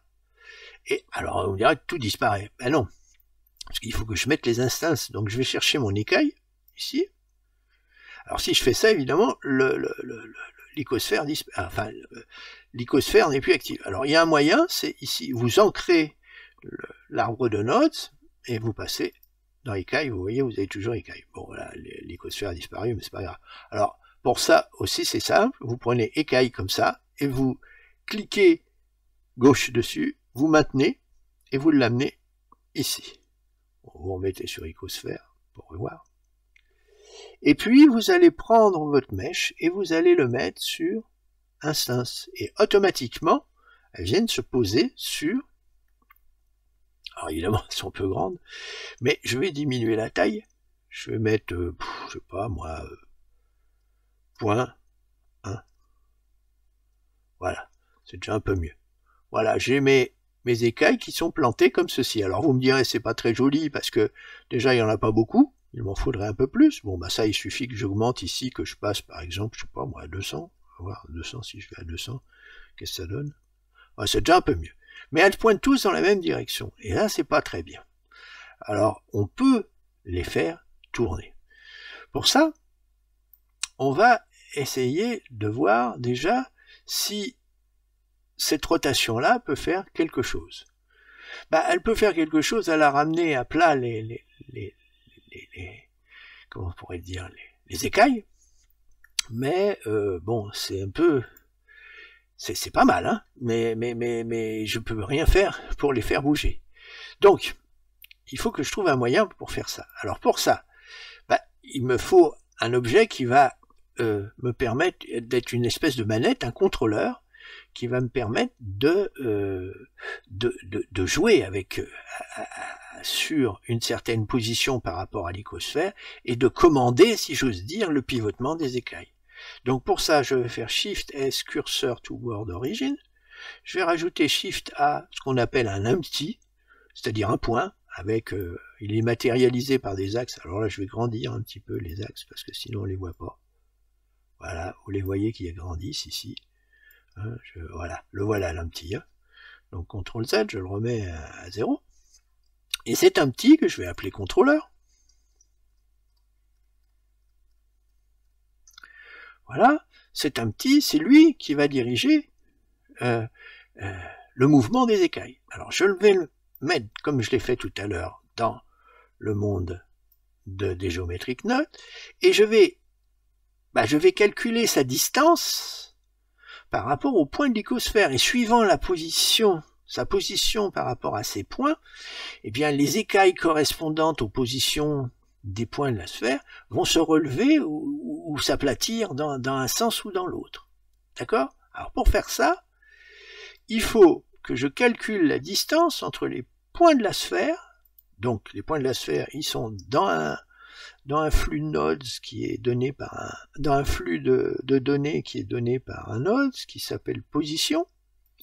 Voilà, ça c'est les positions. Hein. Quand vous prenez ce truc-là et que vous êtes dans un groupe input ou qui correspond à l'icosphère, eh bien ça correspond à la position des points du mesh. Alors là, j'ai les points, j'ai le point petit, là j'ai les points, il faut que je calcule la distance. Ben, pour ça, c'est facile. J'ai un vecteur qui s'appelle un vecteur mat, qui lui calcule automatiquement la distance ici entre un point, enfin un flux de points, et voilà. Donc ce qui va sortir ici, ça va être la distance entre l'empty et les points de l'icosphère. Alors comment je vais me servir de ça? Je vais m'en servir pour faire pivoter, donc pour faire des rotations. Vous voyez, ici, si je bouge ça, ça fait bouger les écailles. Hein, donc il faut que je me les fasse bouger d'une certaine manière, proprement, pour que ça marche. Alors pour ça, je peux utiliser les rotations qui sont là, hein, comme on l'a vu tout à l'heure. Bloom. Hein, ça marche bien, ça colle bien à plat, mais je ne peux pas les bouger. Donc il faut que je passe par un intermédiaire. Eh bien, cet intermédiaire, ça va être d'une part un node qui s'appelle rotate-Euler, qui permet de faire une rotation. Donc ici, rotation, il ne va pas entrer dans rotation. Voilà. Et rotation by, par rapport à. Eh bien, je vais aller chercher pour chacune des petites instances ce qu'il faut. C'est-à-dire, je vais aller voir si la distance qui sépare un petit de l'ensemble des points est suffisamment proche pour que ça puisse pivoter ou pas. Alors pour ça, je vais prendre Shift A, un vecteur qui s'appelle combine x, y, z. Je vais injecter dans combine x, y, z, je vais mettre ça, mais je vais aller chercher le x, en particulier ça peut être le y, hein, mais c'est le x, je vais aller le chercher justement dans la distance qui est là. D'accord? Et je vais injecter tout ça dans la rotation. Alors, on va voir si ça marche. Je vais ici essayer de bouger ça et je vais bouger. Alors, vous voyez que effectivement, ça déplace, mais ça déplace d'une manière curieuse. Parce que tout simplement, suivant les valeurs, la distance n'est pas... Enfin, on n'a pas un pivotement qui est propre puisque on a des multiples de la distance qui sont envoyés comme rotation aux écailles. Alors pour limiter ça, on a un node qui s'appelle MapRange, Shift A, qui permet de convertir les déplacements entre 2 et 4, par exemple, en valeur de rotation propre. Donc, il s'appelle Utilities, je crois, c'est MapRange. Où est-ce qu'il est, MapRange? Voilà. Alors, MapRange, je vais dire, lorsque, alors, vous voyez, la valeur d'entrée, elle est là. Hop. Lorsque ma valeur est comprise entre, par exemple, 2 et 4. Hein, on choisit arbitrairement, ça sera à vous de faire des essais. Eh bien, je veux que ce qui sorte, ce soit un angle, puisque c'est un angle qui va sortir, de 0 à pi. Vous tapez pi directement, la machine comprend. Pi, c'est en radians. Hein, les rotations se font toujours en radians. Donc, je vais injecter ça dans combine x. Voilà, à la place de x. Voilà. Et alors, bien sûr, il faut que je ramène ce qu'il faut de l'autre côté. Ma value ici, je la mette là. Alors, qu'est-ce que ça va donner tout ça? Regardez. Hop. Voilà. Et hop. Hein, bon, il y a un peu l'effet de biais, mais voilà. Vous avez. Voilà. Voilà, mystique. Alors, vous me direz, c'est pas mystique. Hein, voilà. Hein, ça donne ça. Vous voyez, les écailles se tournent. Alors, vous me direz, je voudrais bien que ce soit... je vais cacher cette écaille-là. Je voudrais bien que ce soit Suzanne. Et vous allez voir que c'est relativement simple. Il suffit de faire Shift A Mesh. Là, vous voyez facilement comment ça se passe sur la sphère. Ça va être un petit peu plus délicat sur le Suzanne. Voilà Suzanne. Hop. Je vais mettre en face Suzanne. Hop. Voilà, je vais lui mettre un petit peu plus de maillage. Pour que ce soit plus joli. Enfin, pas que ce soit plus joli, mais que ce soit plus lisse. Subdivision de surface, voilà. Je vais l'appliquer, j'aime pas ne pas appliquer mes maillages. Alors vous me direz comment je fais pour appliquer ce qu'il y a là, là. C'est infiniment simple. Je prends Suzanne, hop, je la déplace ici, voilà. Et à la place du groupe input, hop, je fais disparaître le groupe input, je le mets là. Je vais prendre Suzanne et je vais mettre Mesh. Et là, vous avez un duplicata de Suzanne qui apparaît ici. Et si je déplace... Ah non, je suis à côté. Oh là là, je suis trop loin, la machine ne veut pas. Voilà, faut que je me rapproche. Voilà, la distance n'était pas suffisante. Voilà. Alors vous pouvez augmenter après les valeurs du map range. Moi j'ai mis 2 et 4, mais vous pouvez mettre 2, 6 par exemple. Voilà, hop. Et à ce moment-là, vous réglez vos déplacements et vous avez votre Suzanne qui prend les apparences que vous voulez. Alors on peut mettre de la lumière, peut-être un peu plus jolie. Je vais essayer de ramener la lumière devant. Si j'y arrive. Là voilà, hop. Voilà. Je remets ici Suzanne. Je vais la lumière, je vais augmenter un peu parce que là c'est pas assez. Je vais mettre 3000. Voilà. Un peu plus. Voilà. Et hop. Vous voyez. Alors après, bien sûr, on peut animer ça. Vous pouvez faire ce que vous voulez. Parce qu'il suffit d'animer sur la position après. Et vous avez Suzanne qui a des effets.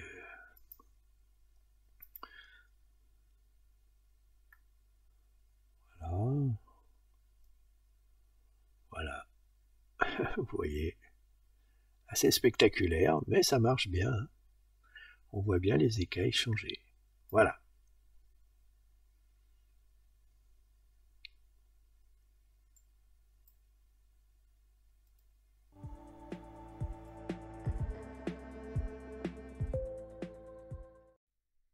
Bon, alors juste un petit complément pour expliquer un petit peu le gradient de texture sur lequel je suis passé un peu vite au cours de ce qui précède. Donc là, j'ai simplement repris la configuration espace des nodes du shader et ici un petit plan éclairé par une lumière, d'accord. On va se mettre ici en mode cycle, je me le préfère, voilà. Et voilà, on est ici, on va se mettre en mode rendu pour voir effectivement ce sur quoi on va travailler, c'est-à-dire les textures. Alors justement, on va mettre une texture sur cet objet-là. Alors on peut aller ici, en ayant sélectionné l'objet, sur matériaux, parce que je vous rappelle, pour mettre une texture, il faut un matériel là-dessus. Donc on peut faire new ici, on peut faire new ici, ça revient au même. Voilà. Alors, on a toujours notre monstrueux principal DSF qu'on pourrait garder, mais bon, ça nous sert à rien pour l'instant.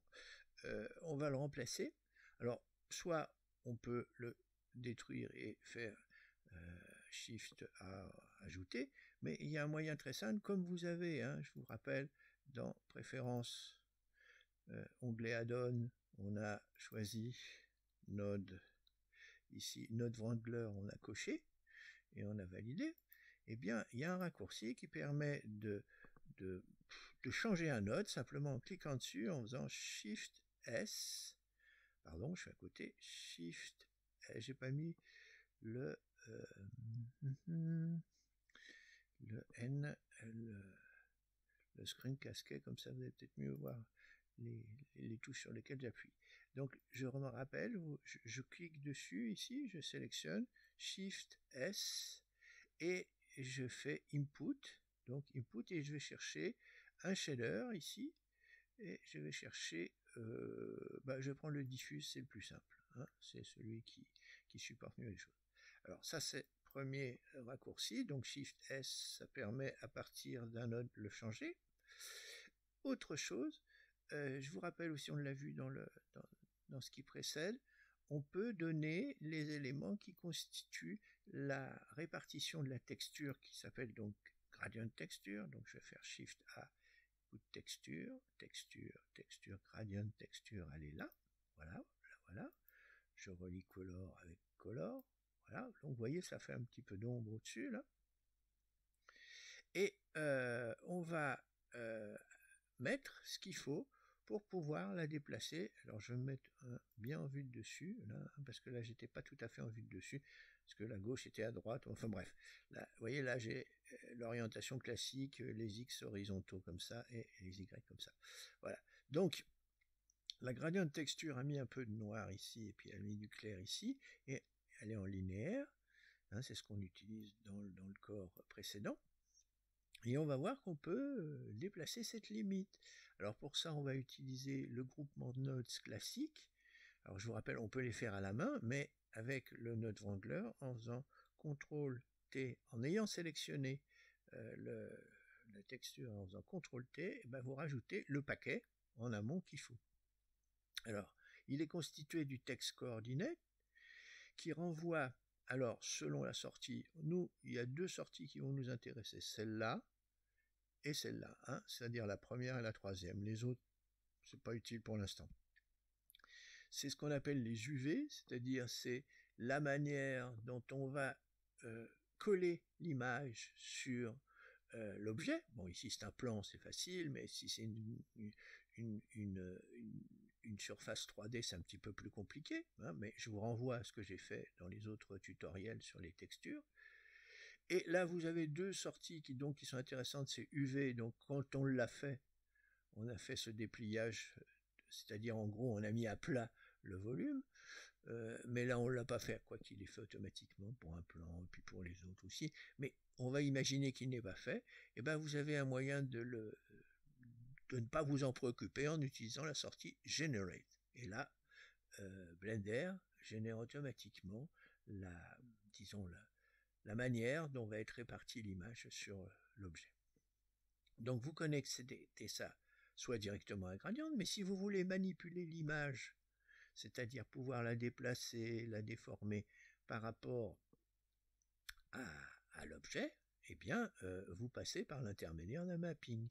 Qu'est-ce que fait le mapping? Vous allez voir sur quelques éléments. Là, par exemple, si je touche un petit peu aux X, je vais, vous voyez, hop, je déplace la limite entre la partie sombre et la partie claire. Si je fais une rotation, alors par rapport à X, ça fera rien, parce que je vais tourner par rapport à cet axe-là. Bon, par rapport à Y non plus. Par contre, par rapport à Z, vous allez voir que ça fait quelque chose. Regardez, voilà. Alors je tourne par rapport en imaginant ici que l'origine c'est 0,0 ici. Hein. Donc c'est ça qu'il faut manipuler. Voilà. 0. Et le scale, pas très intéressant. Voilà. Donc je peux manipuler, comme je vous l'ai montré dans le tuto, je peux manipuler la zone de transition entre la partie sombre et la partie claire. Voilà. Hein, c'est assez simple à manipuler. Je peux essayer d'ajouter un converteur pour voir. J'ai ici Shift A, converteur clamp, où il est colorant, pardon. Hop.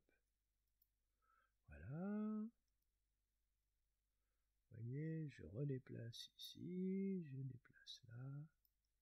Alors évidemment, là, la séparation entre les deux va se faire d'une manière plus nette, au fur et à mesure que je rapproche les deux. Alors, bien sûr, je peux corriger ici, en remettant à 0. Voilà. Alors, vous voyez, ça se fait par rapport à l'origine ici. Bon, je peux jouer en tournant autour de l'axe Z pour remettre les choses droites. Ici, à 45 degrés, puisque j'avais une rotation de 45 degrés. Voilà, puis plus je rapproche les deux, plus la séparation va être nette. Vous voyez, voilà, bon, possible déplacement possible. Mais là aussi, si je déplace là, vous voyez, je conserve cette idée de déplacement ici. D'accord? Voilà.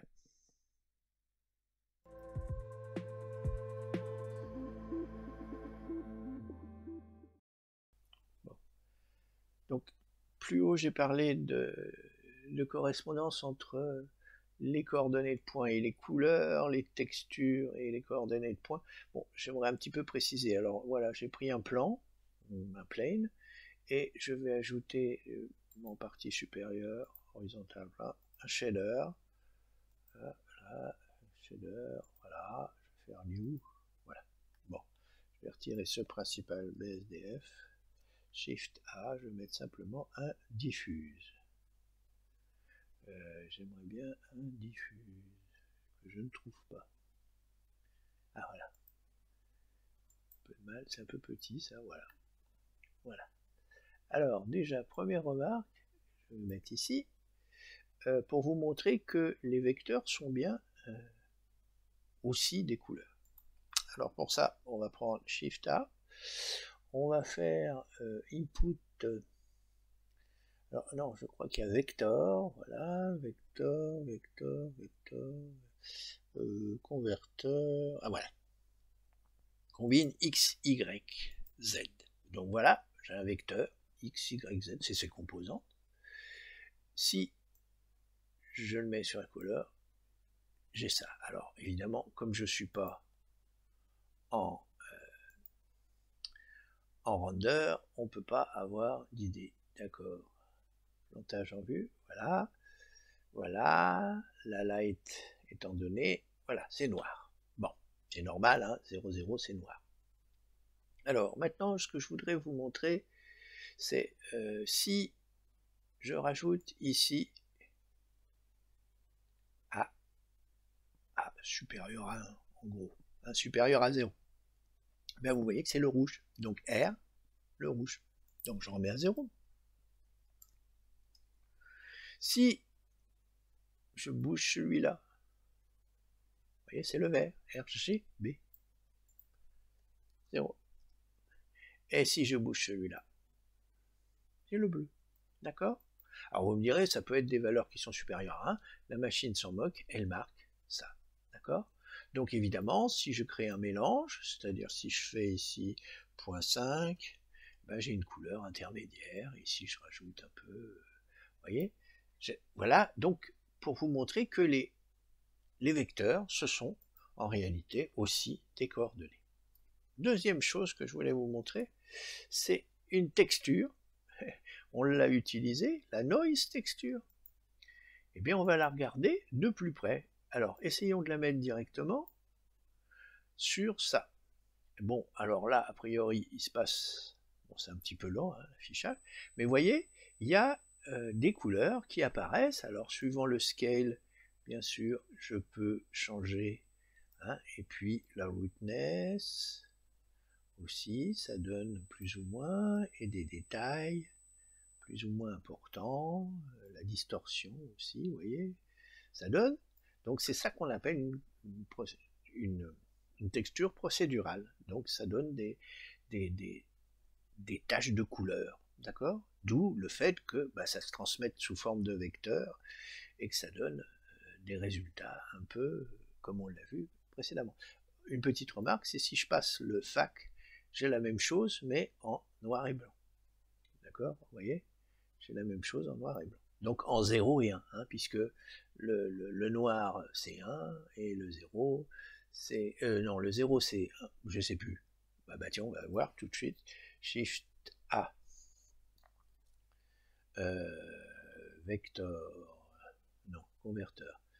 Combine X, Y, Z. Si je mets 0, 0, je crois que j'ai du noir. Non, j'ai du blanc. Non, j'ai du noir, voilà. Ah, j'ai du mal. Hein. Voilà. Donc, vous voyez, et si je mets 1 partout, j'ai du blanc. 1 partout, j'ai dit. C'est pas vrai. Voilà. Voilà, j'ai du blanc. D'accord? Donc, évidemment, quand je fais un fac avec un moirage comme ça, bah, je distribue sur les points du plan des valeurs entre soit 0, soit 1. Bon, en réalité, c'est entre 0 et 1. D'accord? Hein, puisqu'il y a du gris. Voilà ce dont je voulais parler.